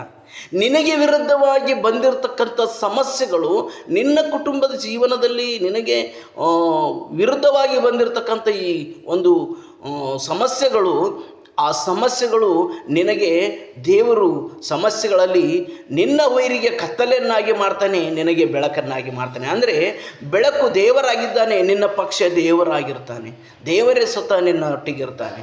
ಬೆಳಕು ಏನು ಮಾಡ್ತಾ ಇದ್ದಾನೆ ಅಂತಂದರೆ, ಐಗುಪ್ತರಿಗೆ ಕೊಡ್ತಾ ಇದ್ದಾನೆ ಕತ್ತಲು, ಈ ಐಗುಪ್ತರಿಗೆ ಕತ್ತಲನ್ನು ಕೊಡ್ತಾ ಇದ್ದಾನೆ, ಇಸ್ರಾಯೇಲರಿಗೆ ಬೆಳಕನ್ನು ಕೊಡ್ತಾ ಇದ್ದಾನೆ ಎಂಬುದಾಗಿ ನೋಡ್ತಾ ಇದ್ದೇವೆ. ಅದೇ ಅಧ್ಯಾಯದಲ್ಲಿ ವಿಮೋಚನೆಕಾಂಡ 14:21 ನೋಡ್ತೇವೆ, ಅಲ್ಲಿ ಕೈ ಚಾಚು ಎಂಬುದಾಗಿ ಆ ಕೈ ಚಾಚುಕಿಯಿಂದ ಅಲ್ಲಿ ದೇವರು ಆಶೀರ್ವಾದ ಮಾಡ್ತಾ ಇದ್ದಾನೆ, ಕೈಗಳನ್ನು ಅಲ್ಲಿ ದೇವರು ಉಪಯೋಗ ಮಾಡ್ತಾ ಇದ್ದಾನೆ. ಎರಡನೇದಾಗಿ ಅಲ್ಲಿ ಬಿರುಗಾಳಿಯನ್ನು ಉಪಯೋಗ ಮಾಡ್ತಾ ಇದ್ದಾನೆ ದೇವರು. ಒಂದೊಂದಾಗಿ ಓದಿಕೊಳ್ಳಿಕ್ಕೆ ಸಮಯ ಸಾಲದು, ಅದಕ್ಕಾಗಿ ಇಲ್ಲಿ ನೀವು ಈ ವಿಮೋಚನೆಕಾಂಡ 14ನೇ ಅಧ್ಯಾಯ 9-10 ನೀವು ಓದಿದ್ರೆ ನಿಮಗೆ ಅರ್ಥ ಆಗ್ತದೆ. ಅದರಿಂದ ಕೆಲವೊಂದು ಪಾಯಿಂಟನ್ನು ತೆಗೆದು ನಾನು ಮಾತಾಡ್ತಾ ಇದ್ದೇನೆ. ಈ ಇಸ್ರಾಯೇಲರನ್ನು ಕಾಪಾಡಿದ ರೀತಿ, ಆ ಉಪಯೋಗಿಸಿದ ಆಯುಧಗಳು ಯಾವುವು ಎಂಬುದಾಗಿ ನಾನು ಮಾತಾಡ್ತಾ ಇದ್ದೇನೆ. ಇಲ್ಲಿ ಏನು ಮಾಡ್ತಾ ಇದ್ದಾನೆ ದೇವರು? ಬಿರುಗಾಳಿಯನ್ನು ಉಪಯೋಗ ಮಾಡ್ತಾ ಇದ್ದಾನೆ. ತಿರುಗಿ ಒಣನೆಲವನ್ನು ಕಾಣಿಸುವಂತೆ, ನೆಲವನ್ನು, ಸಮುದ್ರದಲ್ಲಿ ನೆಲವನ್ನು ಕಾಣಿಸುವಂತೆ ನೆಲವನ್ನು ದೇವರು ಏನು ಮಾಡ್ತಾ ಇದ್ದಾನೆ? ಉಪಯೋಗ ಮಾಡ್ತಾ ಇದ್ದಾನೆ. ಅದೇ ಮೇರೆಗೆ ದೇವರೇನು ಮಾಡ್ತಾ ಇದ್ದಾನೆ? 14:22 ನೀರನ್ನು ದೇವರು ಉಪಯೋಗ ಮಾಡ್ತಾ ಇದ್ದಾನೆ. ಯಾಕೆಂಬುದಾಗಿ ನೋಡುವಾಗ, ನೀರು, ಸಮುದ್ರದಲ್ಲಿ ನೀರು ಇತ್ತು, ಆ ನೀರನ್ನು ದೇವರು ಉಪಯೋಗಿಸಿ ನೀರನ್ನು 2 ಕಡೆ ಭಾಗವಾಗಿ ಗಾಳಿ ಬಡಿದು 2 ಕಡೆ ಭಾಗವಾಗಿ ಆಗಿ ಒಣನೆಲವನ್ನು ಮಾಡುವಂತೆ ಮಾಡಿ ನೀರನ್ನು ಉಪಯೋಗಿಸಿ ಗೋಡೆಯಂತೆ ಆತನು ನೀರನ್ನು ಏನು ಮಾಡ್ತಾ ಇದ್ದಾನೆ? ಈ ಇಸ್ರಾಯೇಲರು ಹೋಗಲಿಕ್ಕೆ ದಾರಿ ಮಾಡಿಕೊಡ್ತಾ ಇದ್ದಾನೆ. ನಿನ್ನ ಜೀವಿತದಲ್ಲಿ ಬರುವಂಥ ಕಷ್ಟಗಳು, ನಿನ್ನ ಜೀವಿತದಲ್ಲಿ ಬರುವಂಥ ಸನ್ನಿವೇಶಗಳು, ದೇವರೇನು ಮಾಡ್ತಾನೆ? ಅದನ್ನು ತೆಗಿಲಿಕ್ಕೆ ನಿನ್ನ ಪ್ರಕೃತಿಯನ್ನು, ಆತನ ಪ್ರಕೃತಿಯನ್ನು ನಿನಗೇನು ಮಾಡ್ತಾನೆ? ಆತನು ನಿನಗೆ ಸಹಾಯಕನನ್ನಾಗಿ ನಿಲ್ಲಲಿಕ್ಕೆ ಸಹಾಯ ಮಾಡ್ತಾನೆ. ಹಲ್ಲೆಲೂಯಾ. ಅದಕ್ಕಾಗಿ ನೋಡ್ತೇವೆ, ಮತ್ತೆ ತಿರುಗಿ ಗೋಡೆಯಂತೆ ನೀರು ನಿಂತಿರುವ ಸಂದರ್ಭದಲ್ಲಿ ಇದೆಲ್ಲರಿಂದ ಕಾಪಾಡೋದಲ್ಲದೇ ಇಲ್ಲಿ ನೋಡ್ತೇವೆ ನಾವು ವಿಮೋಚನೆಕಾಂಡ ಅದೇ 14:24 ನೋಡ್ತೇವೆ. ಏನೆಂಬುದಾಗಿ ನೋಡುವಾಗ, ಯೆಹೋವನು ಆ ಅಗ್ನಿಮೇಘ ಸ್ತಂಭದೊಳಗಿಂದ ಐಗುಪ್ತ್ಯರ ದಂಡಿನ ಕಡೆಗೆ ನೋಡಿದನು ಎಂಬುದಾಗಿ. ಏನು ಮಾಡ್ತಾ ಇದ್ದಾನೆ? ಸ್ವತಃ ದೇವರೇ ಬರ್ತಾ ಇದ್ದಾನೆ. ದೇವರು ಆ ಒಂದು ಐಗುಪ್ತ್ಯರನ್ನು ಏನು ಮಾಡ್ತಾ ಇದ್ದಾನೆ? ನೋಡ್ತಾ ಇದ್ದಾನೆ. ನಾವು ಹೇಳ್ತೇವೆ ನಮ್ಗೆ ಯಾರು ನೋಡ್ತಾ ಇಲ್ಲ, ನಾವು ನೆನೆಸ್ತೇವೆ ನಮಗೆ ಯಾರು ಸಹಾಯಕರಿಲ್ಲ, ನಾವು ನೆನೆಸ್ತೇವೆ ನಮಗೆ ಒಳ್ಳೆಯದನ್ನು ಮಾಡೋರಲ್ಲ, ಯಾರೂ ನಮಗಿಲ್ಲ ಎಂಬುದಾಗಿ ನಾವು ನಿರಾಸೆ ಉಳ್ಳವರಾಗಿ, ದುಃಖಭರಿತರಾಗಿ ನಾವು ಜೀವಿಸ್ತಾ ಇದ್ದೇವೆ, ನಾವು ಅಂದುಕೊಳ್ತಾ ಇದ್ದೇವೆ. ಆದರೆ ಕರ್ತನನ್ನು ಪ್ರೀತಿಸುವ ನನ್ನ ದೇವ ಜನರೇ, ಈ ಉದಯ ಕಾಲದ ಈ ಒಂದು ಸಂದೇಶದ ಮೂಲಕ ನಾನು ನಿಮಗೆ ಹೇಳ್ತಾ ಇದ್ದೇನೆ, ನಿನಗೆ ನೋಡಲಿಕ್ಕೆ ಲೋಕದವರು, ಲೋಕದಲ್ಲಿರುವುದುಗಳು ಇರಲಿಕ್ಕಿಲ್ಲ, ಆದರೆ ನಿನ್ನನ್ನು ನೋಡಲಿಕ್ಕೆ ಒಬ್ಬನಿದ್ದಾನೆ. ಆತನು ನಿನ್ನನ್ನು ಪ್ರೀತಿಸುವ ಪರಲೋಕದ ತಂದೆಯಾಗಿದ್ದಾನೆ. ಆತನು ನಿನ್ನನ್ನು ಸೃಷ್ಟಿ ಮಾಡಿದ ದೇವರಾಗಿದ್ದಾನೆ. ಆತನ ಹಸ್ತವು ನಿನ್ನನ್ನು ನಿರ್ಮಾಣ ಮಾಡಿತ್ತು. ಆತನ ಜೀವ, ಆತನ ಶ್ವಾಸ ನಿನ್ನೊಳಗಡೆ ಊದಿದ್ದಾನೆ. ಆತನೇ ಸ್ವತಃ ನಿನ್ನೊಂದಿಗೆ ಇರಲಿಕ್ಕೆ ಬಯಸ್ತಾ ಇದ್ದಾನೆ. ಈ ಇಸ್ರಾಯೇಲರು ಹೇಳ್ತಾ ಇದ್ದಾರೆ, ನಾವು ಅಲ್ಲೇ ಸಾಯುವುದು ಒಳ್ಳೆಯದಾಗಿತ್ತು, ನಮಗೆ ಇಲ್ಲಿ ಯಾಕೆ ಕರೆದುಕೊಂಡು ಬಂದು ಇಲ್ಲಿ ನಾವು ಸಾಯುತ್ತೇವೆ, ನಾವು ಅಲ್ಲೇ ಗುಲಾಮರಾಗಿದ್ದರೆ ಒಳ್ಳೆಯದಾಗಿತ್ತು ಎಂಬುದಾಗಿ ಇವರು ನೆನೆಸ್ತಾ ಇದ್ದಾರೆ. ಆದರೆ ಇವರನ್ನು ಒಬ್ಬನು ನೋಡ್ತಾ ಇದ್ದಾನೆ. ಆ ಒಬ್ಬನಾಗಿರುವ ಆತನೇ ಆ ತಂದೆಯಾದ ದೇವರ ಏಕೈಕ ಕುಮಾರನಾದ ಯೇಸು ಕ್ರಿಸ್ತನೆಂಬುದಾಗಿ. ಹಲ್ಲೆಲೂಯಾ. ಮೇಘಸ್ತಂಭದ ಉಪಾಧಿಯಲ್ಲಿ, ಮೇಘಸ್ತಂಭದಿಂದ ದೇವರು ಬೆಳಗಿನ ಜಾವದಲ್ಲಿ ಅಲ್ಲಿ ಏನು ಮಾಡ್ತಾ ಇದ್ದಾನೆ? ಐಗುಪ್ತ್ಯರ ದಂಡಿನ ಕಡೆಗೆ ಆತನು ದೃಷ್ಟಿಸಿ ನೋಡ್ತಾ ಇದ್ದಾನೆ. ಆತನು ನಿನ್ನನ್ನು ನೋಡುವುದಿಲ್ಲ, ಆತನು ನಿನ್ನ ಸಮಸ್ಯೆಗಳನ್ನು ನೋಡುತ್ತಾನೆ. ಆತನು ನಿನ್ನ ಕಣ್ಣೀರನ್ನು ನೋಡುವುದಿಲ್ಲ. ಯಾವ ಕಣ್ಣೀರು ಯಾವುದರ ನಿಮಿತ್ತ ಬರ್ತಾ ಇದೆ ಎಂಬುದಾಗಿ ಆತನು ಆ ಸಮಸ್ಯೆಯನ್ನು ನೋಡ್ತಾ ಇದ್ದಾನೆ. ಇಸ್ರಾಯೇಲರ ಗೋಳಾಟ ನೋಡ್ತಾ ಇಲ್ಲ, ಇಸ್ರಾಯೇಲರು ಆಡುವಂಥ ಮಾತನ್ನು ಕೇಳ್ತಾ ಇಲ್ಲ. ಈ ವಾಕ್ಯದಲ್ಲಿ ಆತನು ಅವರಿಗೆ ವಿರೋಧವಾಗಿ ಬಂದಿರತಕ್ಕಂಥ ಆ ಐಗುಪ್ತ್ಯರನ್ನು ದೇವರು ನೋಡ್ತಾ ಇದ್ದಾನೆ. ಹಲ್ಲೆಲೂಯಾ. ಅದಕ್ಕೆ ಏನು ಮಾಡ್ತಾ ಇದ್ದಾನೆ, ಅವನು ಸುಮ್ಮನೆ ಇರ್ತಾ ಇಲ್ಲ, ನೋಡಿ ಅವರಲ್ಲಿ ಐಗುಪ್ತರಲ್ಲಿ ಭಯವನ್ನು ಹುಟ್ಟಿಸ್ತಾ ಇದ್ದಾನೆ. ನೋಡಿ ಪ್ರಿಯರೇ, ದೇವರ ಆಯುಧ್ಯಗಳು ದೇವರು ಹೆಂಗೆ ಮಾಡ್ತಾರೆ ಎಂಬುದಾಗಿ ಅವರಲ್ಲಿ ಗಲಿಬಿಲಿಯ ಆತ್ಮವನ್ನು ಹುಟ್ಟಿಸ್ತಾ ಇದ್ದಾರೆ, ಭಯದ ಆತ್ಮ ಹುಟ್ಟಿಸ್ತಾ ಇದ್ದಾರೆ. ಅವರಲ್ಲಿಯೇ ಭಯ ಬರಬೇಕು, ಅವರಲ್ಲಿಯೇ ಭಯ ಉಂಟಾಗಬೇಕು, ಈ ಥರ ಭಯದ ಆತ್ಮವನ್ನು ಅವರಲ್ಲಿ ಹುಟ್ಟಿಸ್ತಾ ಇದ್ದಾರೆ. ತಿರುಗಿ ಅವರು 25ನೇ ವಾಕ್ಯದಲ್ಲಿ ನೋಡುವಾಗ ಅವರ ರಥಗಳ ಚಕ್ರಗಳನ್ನು ಏನು ಮಾಡ್ತಾ ಇದ್ದಾನೆ, ಕಿತ್ತಾಕ್ತಾ ಇದ್ದಾನೆ. ಅದರ ಕೀಲಿಯನ್ನು ಕಿತ್ತಾಕ್ತಾ ಇದ್ದಾನೆ. ಹಲ್ಲೆಲೂಯಾ. ಗಾಲಿಯನ್ನು ಕಿತ್ತಾಕಿದ ಮೇಲೆ, ಚಕ್ರವನ್ನು ಕಿತ್ತಾಕಿದ ಮೇಲೆ ಆ ರಥ ಮುಂದೆ ಹೋಗಲಿಕ್ಕೆ ಸಾಧ್ಯ ಇಲ್ಲ. ದೇವರು ಮೌನವಾಗಿರುವುದಿಲ್ಲ. ದೇವರು ನೋಡುತ್ತಾ ಕೂತ್ಕೊಳ್ಳೋ ದೇವರಲ್ಲ. ಆತನು ನಿನ್ನ ಸಮಸ್ಯೆಯನ್ನು, ಆತನು ನಿನ್ನ ಕಷ್ಟವನ್ನು, ಆತನು ನಿನ್ನ ದುಃಖವನ್ನು, ಆತನು ನಿನ್ನ ವೇದನೆಯನ್ನು, ನಿನ್ನ ಕುಟುಂಬಕ್ಕೆ ವಿರೋಧವಾಗಿರ್ತಕ್ಕಂಥ ಸಂಗತಿಗಳನ್ನು ಆತನು ನೋಡಿ ನಿನಗೆ ಆತನು ಏನು ಮಾಡುವುದಿಲ್ಲ. ನಿನ್ನನ್ನು ಕಾಪಾಡಲಿಕ್ಕೆ ಬಂದಿರತಕ್ಕಂಥ ಆ ಒಂದು ಸಮಸ್ಯೆದ ಗಾಲಿಯನ್ನೇ ಆತನು, ಆ ಚಕ್ರಗಳನ್ನೇ ಕಿತ್ತು ಹಾಕ್ತಾ ಇದ್ದಾನೆ.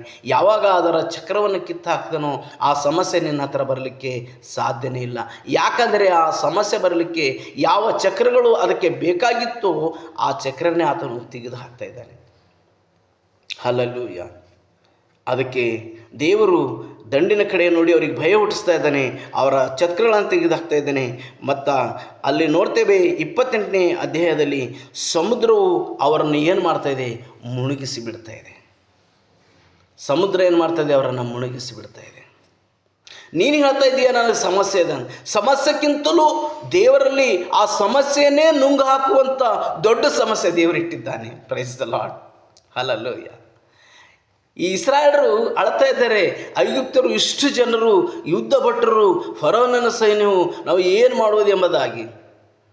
ಆದರೆ ಆ ಇಸ್ರಾಯೇಲರನ್ನು ನುಂಗಲಿಕ್ಕೆ ಅವರಿಗಿಂತಲೂ ಮಿಗಿಲಾಗಿರ್ತಕ್ಕಂಥ ಒಂದು ದೇವರು ರೆಡಿ ಮಾಡಿಟ್ಟಿದ್ದಾನೆ. ಅದು ಯಾವುದೇ ಎಂಬುದಾಗಿ ನೋಡುವಾಗ ಆ ಒಂದು ಸಮುದ್ರವು ಅವರನ್ನು ನುಂಗ್ತಾ ಇದೆ.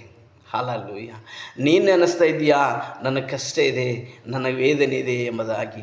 ನಿನ್ನ ಕಷ್ಟ, ನಿನ್ನ ವೇದನೆಯನ್ನು ನುಂಗಲಿಕ್ಕೆ ದೇವರ ಹತ್ರ ದೊಡ್ಡ ದೊಡ್ಡ ಸಮುದ್ರಗಳಿವೆ, ದೊಡ್ಡ ದೊಡ್ಡ ತಿಮಿಂಗಲಗಳಿವೆ. ಇಲ್ಲಿ ಯೌವನನು ನನ್ನನ್ನು ಎತ್ತಿ ಸಮುದ್ರದಲ್ಲಿ ಬಿಸಾಡ್ರಿ ಎಂಬುದಾಗಿ ಹೇಳುವಾಗ ಆ ಯೌವನನ್ನೇ ಇಟ್ಟುಕೊಳ್ತಕ್ಕಂಥ ಸಾಮರ್ಥ್ಯವುಳ್ಳ ಆ ಒಂದು ಮೀನನ್ನು ದೇವರು ಕಳಿಸಿದ್ದಾನೆ. ಹಲ್ಲೆಲೂಯಾ. ಆತ ನಿನಗೆ ಬಲವಾದ ಬುರುಜಾಗಿದ್ದಾನೆ.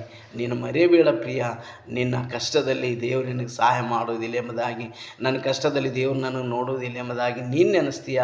ಆದರೆ ದೇವರು ನಿನ್ನ ಕಷ್ಟವನ್ನು ನೋಡಿ ನಗ್ತಾನೆ. ಮಗನೇ, ಮಗಳೇ, ಆ ಕಷ್ಟ ಏನಿಲ್ಲ, ಆ ಕಷ್ಟ ನಾನು ಪರಿಹರಿಸ್ತೇನೆ ಎಂಬುದಾಗಿ ನೀನು ಒಂದನ್ನೇ ಮಾಡಬೇಕು. ನೀನು ಆ ಇಸ್ರಾಯೇಲರು ಐಗುಪ್ತ್ಯರನ್ನು ಕಣ್ಣೆತ್ತಿ ನೋಡಿ ಭಯಪಟ್ಟರು, ಆದರೆ ನೀನು ಭಯಪಡುವಂಥ ಅವಶ್ಯಕತೆ ಇಲ್ಲ. ಸಮಸ್ಯೆಗಳನ್ನು ನೋಡಿ ಭಯಪಡಬೇಡ, ಕೊರತೆಗಳನ್ನು ನೋಡಿ ಭಯಪಡಬೇಡ. ನೀನು ಯಾರನ್ನು ನೋಡು, ದೇವರನ್ನು ನೋಡು. ಇಂದು ಕಾಣುವಲ್ಲಿ ಮೋಸ ಹೇಳ್ತಾ ಇದ್ದಾನೆ, ಇಂದು ಕಾಣುವ ಈ ಐಗುಪ್ತ್ಯರನ್ನು ಮುಂದೆ ನೀವು ಎಂದೆಂದು ಕಾಣುವುದಿಲ್ಲ. ದೇವರು ನಿಮಗಾಗಿ ಯುದ್ಧ ಮಾಡುತ್ತಾನೆ. ಎಸ್, ನಿಮಗಾಗಿ ದೇವರು ಯುದ್ಧ ಮಾಡ್ತಾನೆ. ನಿಮ್ಮ ಬಿಡುಗಡೆಗಾಗಿ ದೇವರು ಯುದ್ಧ ಮಾಡ್ತಾನೆ. ನಿಮ್ಮ ರಕ್ಷಣೆಗಾಗಿ ದೇವರು ಯುದ್ಧ ಮಾಡ್ತಾನೆ. ನಿಮ್ಮ ಕುಟುಂಬದ ಕೊರತೆ ನೀಗಿಸೋದಕ್ಕಾಗಿ ದೇವರು ಯುದ್ಧ ಮಾಡ್ತಾನೆ. ಆತನು ನಿಮ್ಮ ಪಕ್ಷ ಇದ್ದಾನೆ. ಆತನು ಕಲ್ವಾರಿ ಶಿಲುಬೆಯಲ್ಲಿ ಜಯವೀರನೋ ಎಂಬಂತೆ ಆತನು ಆ ನಿಮ್ಮ ಮೇಲೆ ಹಾಕಿರತಕ್ಕಂಥ ಪಾಪ ಎಂಬ ತ್ಯಾಗಪತ್ರವನ್ನು ಆತನು ಹರಿದು ಹಾಕಿ ಇಲ್ಲದಂತಾಗಿ ಮಾಡಿದ್ದಾನೆ. ನಿಮಗೆ ಜಯವನ್ನು ಕೊಟ್ಟಿದ್ದಾನೆ. ನಾವು ಐಶ್ವರ್ಯವಂತರಾಗೋದಕ್ಕೋಸ್ಕರ ಆತನು ಕಲ್ವಾರಿ ಶಿಲುಬೆ ಮೇಲೆ ಬಡವನಾದನು ಎಂಬುದಾಗಿ ನಾವು ನೋಡ್ತೇವೆ. ನಮಗೆ ಯಾವ ಕೊರತೆ ಇಲ್ಲ ಪ್ರಿಯರೇ, ನಮ್ಗೆ ಯಾವ ಸಮಸ್ಯೆ ಇಲ್ಲ. ಯಾಕಂತಂದರೆ ಆ ಕಲ್ವಾರಿಯ ನಾಯಕನು, ಜಯ ಹೊಂದಿರತಕ್ಕಂಥ ಯಜ್ಞದ ಕುರಿಮಾರಿಯಾದಾತನು ನಮ್ಮೊಟ್ಟಿಗಿದ್ದಾನೆ.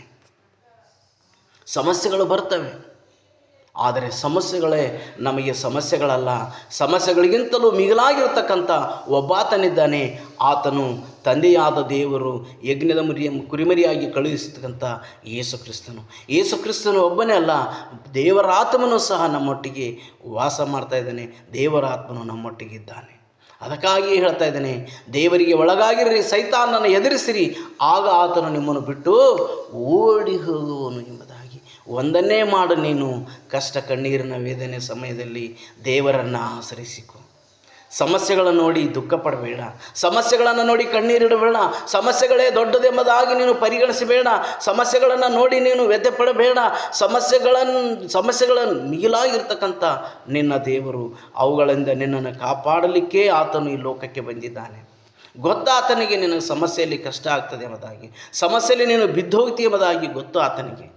ಆದರೆ ಆತನು ನಿನ್ನ ಪಕ್ಷ ಇದ್ದಾನೆ, ಆತ ನಿನ್ನ ಜೊತೆ ಇದ್ದಾನೆ, ಆತನು ನೆರಳಿನಂತೆ ನಿನ್ನ ಬಲಗಡೆ ಇದ್ದಾನೆ. ಆತನು ಯಾವಾಗಲೂ, ನಾವು 1 ಕೊರಿಂಥಿ 3:16 ಹೇಳಿದ ಪ್ರಕಾರ, ದೇವರಾತ್ಮನು ನಿಮ್ಮೊಳಗಡೆ ವಾಸ ಮಾಡ್ತಾನೆ. ಆ ದೇವರಿಗೆ ನೀವು ದೇವಾಲಯವಾಗಿದ್ದೀರಿ ಎಂಬುದಾಗಿ. ಆತನೇ ನಮ್ಮ ಹೃದಯದಲ್ಲಿ ವಾಸ ಮಾಡ್ತಾನೆ, ನಮ್ಮೊಳಗಡೆ ವಾಸ ಮಾಡ್ತಾನೆ. ಅದಕ್ಕೋಸ್ಕರ ಈ ಉದಯಕಾಲದ ಸಂದೇಶ, ದೇವರು ನಿಮ್ಮನ್ನು ಆಶೀರ್ವಾದ ಮಾಡಿ ನಡೆಸಲಿ. ಆತನು ಐಗುಪ್ತ್ಯರನ್ನು ಸಂಹಾರ ಮಾಡೋದಕ್ಕಾಗಿ, ಇಸ್ರಾಯೇಲರನ್ನು ಕಾಪಾಡೋದಕ್ಕಾಗಿ ಆ ಒಂದು ಪ್ರಕೃತಿಯನ್ನೇ ಆತನು ಸೃಷ್ಟಿ ಮಾಡಿ, ಆ ಪ್ರಕೃತಿಯನ್ನೇ ಅಲ್ಲಿ ಆತನು ಉಪಯೋಗಿಸಿ ಅವರಿಗೆ ಜಯವನ್ನು ಕೊಟ್ಟಿದ್ದಾನೆ. ಸಮುದ್ರವು ಐಗುಪ್ತ್ಯರನ್ನು ಮುಳುಗಿಸಿ ಬಿಟ್ಟಿತ್ತು ಎಂಬುದಾಗಿ. ಹೌದು, ನಿನ್ನ ಸಮಸ್ಯೆ ಅಲ್ಲ, ನಿನ್ನ ಸಮಸ್ಯೆ ಅದು ದೇವರ ಮೇಲೆ ಹಾಕು. ನಿನಗಾಗಿ ಆತನು ಯುದ್ಧ ಮಾಡ್ತಾನೆ, ನಿನಗಾಗಿ ಆತನು ಹೋರಾಡ್ತಾನೆ, ನಿನಗಾಗಿ ಆ ಕಲ್ವಾರಿ ಶಿಲುಬೆಯ ಮೇಲೆ ಆತನು ಜಯವನ್ನು ಅನುಗ್ರಹ ಮಾಡಿದ್ದಾನೆ. ಹಲ್ಲೆಲೂಯಾ. ದೇವರನ್ನು ಪ್ರೀತಿಸೋ ದೇವಜನರೇ, ಈ ಮೆಸೇಜು ಬೇರೆ ಬೇರೆ ರೀತಿಯಾಗಿಯೂ ಸಹ ಅರ್ಥ ಕೊಡ್ತದೆ. ಆದರೆ ದೇವರು ನನಗೆ ತಿಳಿಸಿದ ಒಂದು ಆತ್ಮನ ಮಾತುಗಳನ್ನು ನಾನು ನಿಮಗೆ ತಿಳಿಸಿದ್ದೇನೆ.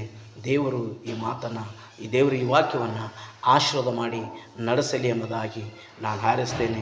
ದೇವರು ಇದರ ಮೂಲಕ ನಿಮಗೆ ಮಾತಾಡಿದ್ದೇನೆ ಎಂಬುದಾಗಿ ನಾನು ನೆನೆಸ್ತೇನೆ. ದೇವರು ನಿಮ್ಮನ್ನು, ನಿಮ್ಮ ಕುಟುಂಬ, ನಿಮ್ಮ ಮಕ್ಕಳನ್ನು, ನೀವು ಮಾಡುವಂಥ ಪ್ರತಿಯೊಂದು ಉದ್ಯೋಗವನ್ನು, ಮಾಡುವಂಥ ಸೇವೆಯನ್ನು, ಕುಟುಂಬ ಕೆಲಸವನ್ನು, ರೈತರಾಗಿದ್ದರೆ ನಿಮ್ಮ ಹೊಲ ಗದ್ದೆಗಳ ಕೆಲಸವನ್ನು ದೇವರು ಆಶೀರ್ವಾದ ಮಾಡಿ ನಡೆಸಲಿ ಎಂಬುದಾಗಿ ಹಾರೈಸ್ತೇನೆ. ದೇವರು ವಾಕ್ಯವನ್ನು ಆಶೀರ್ವಾದ ಮಾಡಿ ಪ್ರಾರ್ಥನೆ ಮಾಡೋಣ. ಕಣ್ಮುಚ್ಕೊಳ್ರಿ.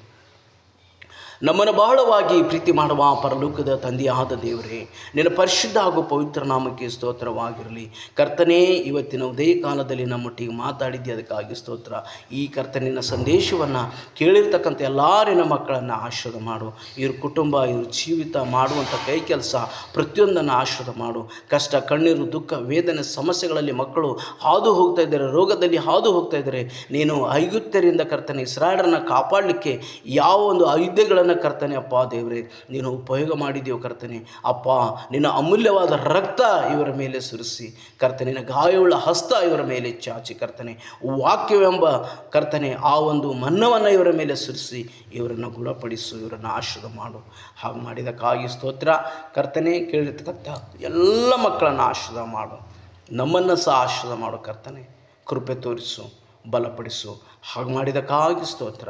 ಯೇಸು ನಾಮದಲ್ಲಿ ಪ್ರಾರ್ಥಿಸಬೇಡಿ ಹೊಂದಿದಿನ ಜೀವ ಪರಲೋಕದಲ್ಲಿ ನನ್ನ ತಂದೆ. ಆಮೇನ್, ಆಮೇನ್, ಆಮೇನ್, ಆಮೇನ್. ದೇವರು ನಿಮ್ಮನ್ನು ಆಶೀರ್ವಾದ.